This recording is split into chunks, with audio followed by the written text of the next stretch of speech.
కడవరి దినాల్లో అంటే ఈ లోకం అంతమైపోయే రోజుల్లో ఇద్దరు మహాశక్తివంతమైన మనుషులు ఈ భూమి మీదకు వస్తారని, వాళ్ళు చేసే కార్యాలకు ఈ లోకమే గడగడలాడిపోతుందని బైబిల్ చెప్తుంది.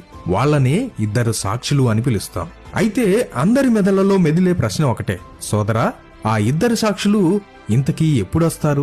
దాని గురించే ఈ రోజు దేవుని వాక్యం మనకు స్పష్టంగా చెప్పబోతుంది. ఈ నిజం తెలిస్తే రాబోయే రోజులను మనం ఎలా చూడాలి, ఎలా సిద్ధపడాలి అనే విషయంలో మీ ఆలోచన విధానమే మారిపోతుంది.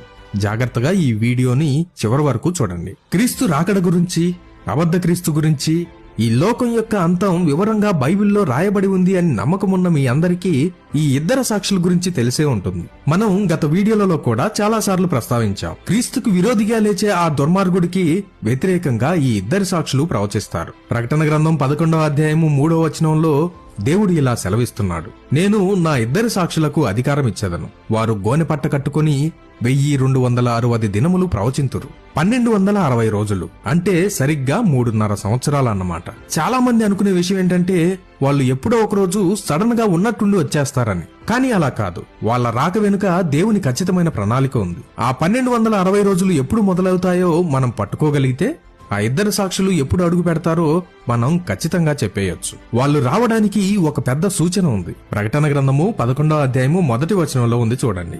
మరియు ఒకడు చేతికర్ర వంటి కొలకర్ర నాకిచ్చి, నీవు లేచి దేవుని ఆలయమును బలిపీఠమును కొలత వేసి ఆలయములో పూజించు వారిని లెక్కపెట్టుము. దీని అర్థం ఏంటంటే ఇజ్రాయెల్ దేశంలో యూదుల దేవాలయం మళ్లీ కట్టబడాలి. ఇప్పుడు అక్కడ ఉన్న దేవాలయం లేదు. కానీ బైబిల్ ఏం చెప్తుందంటే ఎప్పుడైతే ఆ దేవాలయం మళ్లీ కట్టబడి అందులో బలులు అర్పించడం మొదలవుతుందో అప్పుడు ఈ ఇద్దరు సాక్షులు వస్తారు. అంతకంటే ముందు రారు. వాళ్ళ రాక ఆ దేవాలయంతో ముడిపడి ఉంది. కాబట్టి వరుసగా ఏం జరుగుతుందో చూడండి. మొదట ఇశ్రాయేలులో 3వ మందిరం కడతారు. ఆ తర్వాత ఒక ప్రపంచ నాయకుడు వస్తాడు. దానియేలు గ్రంథము 9వ అధ్యాయం 27వ వచనంలో చెప్పినట్లు వాడు అందరితో 7 సంవత్సరాల శాంతి ఒప్పందం చేసుకుంటాడు. ఆ సమయంలో ఆకాశం బద్దలవుతుంది. మొదటిసారి యేసయ్య ఈ లోకానికి వచ్చినప్పుడు ఒక చిన్న గాడిద పిల్ల మీద దీనుడిగా వచ్చాడు. కానీ ఈసారి ఆయన గాడిద మీద రావడం లేదు. శిరస్సు మీద అనేక కిరీటములుండెను. రక్తములో ముంచబడిన వస్త్రము ఆయన ధరించుకొని ఉండెను.